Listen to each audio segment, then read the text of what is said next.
Magandang araw sa inyo aking mga kababayan. Maraming kontrobersya ang pinagdaanan ng ating bansa noong mga nakaraang taon.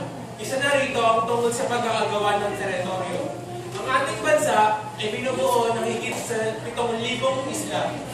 Isa na rito ang isla ng Turtle na matatagpuan sa Kalayaan Group of Islands.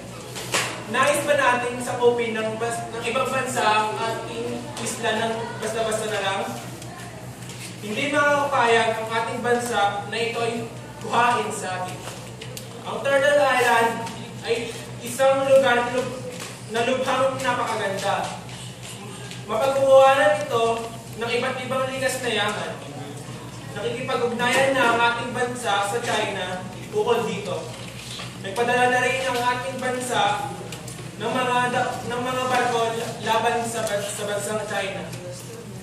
Ayon sa United Nations, ito ay sa ating bansa.